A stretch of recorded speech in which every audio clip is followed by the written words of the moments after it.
Welcome, ladies and gentlemen, to my Spellbreak guide for, in my opinion, the best Stoneshaper class. Today we're going to talk about gameplay styles, what gauntlets best complement Stoneshaper, the best runes to run with it, and the best talents that keep you in the fight. If you're only looking for specific parts of this video, like talents, gauntlets, or other abilities, you can find that in the timestamp in the description. Let's start with the basics of understanding the class Stoneshaper. Its passive gives you an additional 20 armor. So yes, technically you start with 20 armor. However, you'll see that you have 0 out of 20 when you land. You can go up to a maximum of 120 armor if you get a legendary belt. It also gives you plus 5 armor if you're below 20 when you cast your main ability Shockwave. This is extremely helpful in combat because as long as you keep casting, you're going to be gaining some armor to help mitigate the damage you're taking.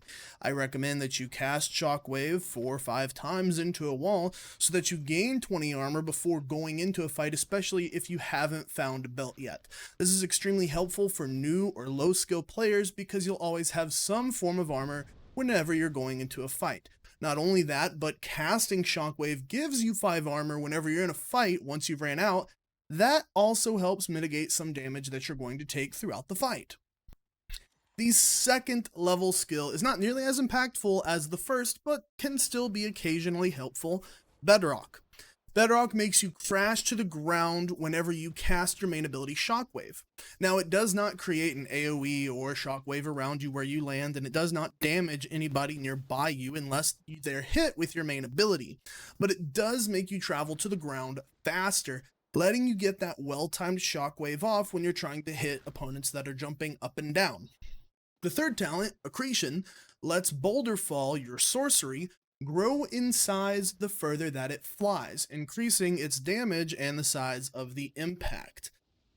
This is useful for trying to hit big areas with AoEs or just trying to eyeball it at an opponent. It makes hitting boulder falls at faraway distances a little bit easier.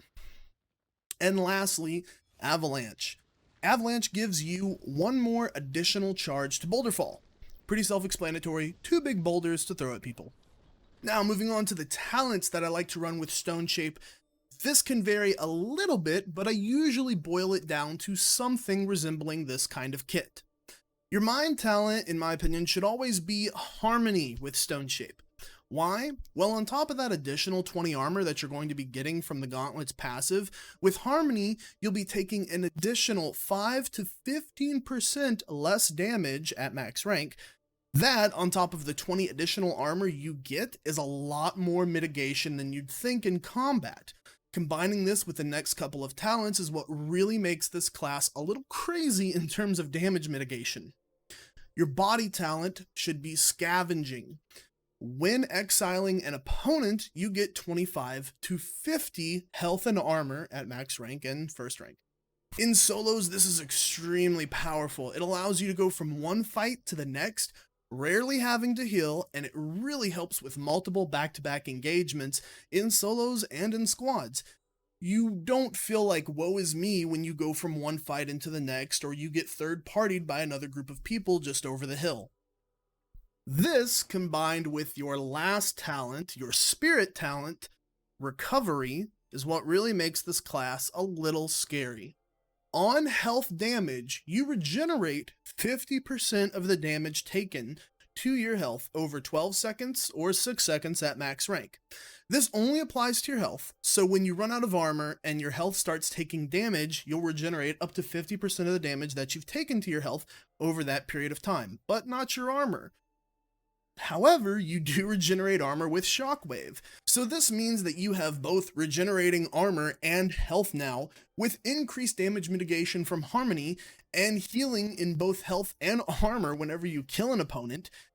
You practically feel invincible half the time as long as you're able to make a kill here or there. It lets you take multiple people in an engagement very, very easily. Combined with the high damage of Shockwave's main ability, it's pretty good to go from fight to fight without having to worry about consumables as much.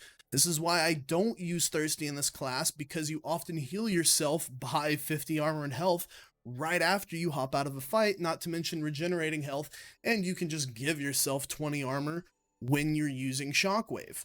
Now, If you want a more defensive class, you could opt out of recovery and go for thirsty if you feel like you're having difficulty and consumables would still help you. That's a more defensive kind of class, but most of this class is geared to go straight aggro all the time, and I'm going to show you why with the ruins here in a second. Speaking of which, moving on to the ruins. Now currently Chronomaster and Shadow Step are disabled due to some bugs, so they're not going to be included in this guide. However, I will say with a very short explanation that Chrono Step may be one of the best choices to my main choice, which is Wolf's Blood. This build is made to go on aggro constantly. Hunt people down, find them, and kill them. You can easily move from fight to fight, finding enemies with your high damage shockwave and your high damage mitigation, so Wolf's Blood really helps in this perspective. It allows you to see enemies through all terrain, highlight them, and get you to them as fast as possible. It also keeps you from being surprised in almost any situation.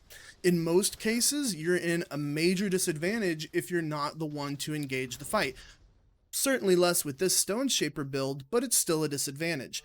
Wolf's Blood lets you stay appraised of all enemies and situations at the time, so you can hunt them down and select targets that are easy or quick kills for you, which is why I highly recommend it.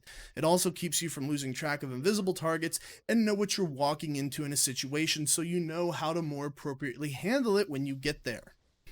Now again, Wolf's Blood is if you're going to go all aggro with this build, which I recommend as a new player. It'll get you used to intense situations very quickly. Nothing helps you get better in battle royales than throwing you straight into the fire, trust me. But if you are looking for a more defensive build, I could recommend Flight and Teleportation ruins for this build, especially if you're looking just for the survivability as opposed to seek and destroy methods of gameplay, because this build has a lot of survivability into it if you're not relying on its straight aggro gameplay in fights. You can use Flight and Teleportation to get yourself out of harm's way in a very quick pinch. Each one of those ruins has some caveats to them. For instance, Flight's incredibly easy to track, and you're vulnerable while you're in the air to high-skill snipers or lightning users, but they're still very good disengage tools, which is what you're not doing most of the time with this build, but just in case you want a, again, more defensive build, there is that choice. Now let's talk about complements that complement the Stone Gauntlet. The safe choice is Lightning. It gives you good anti-air abilities, something that Stoneshaper severely lacks, and the ability to hit people across gaps. Lightning doesn't have a high skill ceiling like other gauntlets, meaning it's pretty friendly to new players, and it gives you options you normally don't get with Stone. However, Lightning does not have any synergies with Stone, aside from complementing it in the spaces that it lacks, like anti-air or more ranged. If you're a high skill player, I recommend Frost. The sniping and the anti-air abilities of Frost when you can hit your shots is unparalleled to other classes. Not only that, but Frost Sorcery's Flash Freeze gives you another defensive option in which Stone occasionally lacks. Let me explain. There are two main ways to defeat a Stone player. The first is distance and elevation. Your main ability Shockwave does have a range limit to it, something that both Lightning and Frost can easily make up for. But Frost exceeds this again by targeting another weakness you have as a Stone player.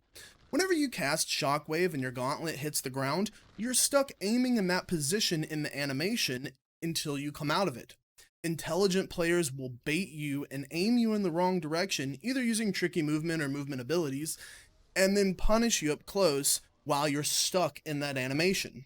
Toxic Gauntlet players are one of the most frequent to do this with their invisibility, letting you guess which direction they're going, waiting till you're stuck into the animation, then blasting you up close.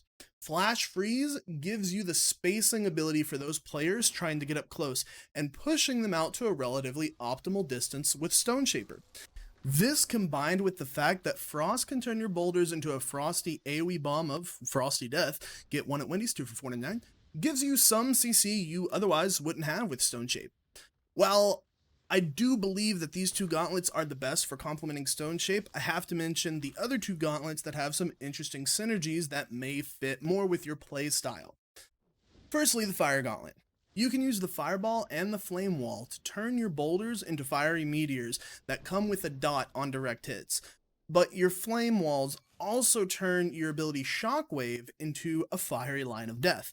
Not only does it create fiery lines that opponents can't cross over without going very high in the sky, exposing them to other things without taking damage, it can also apply a dot. This gives you a little bit more CC and control of the field in denying areas.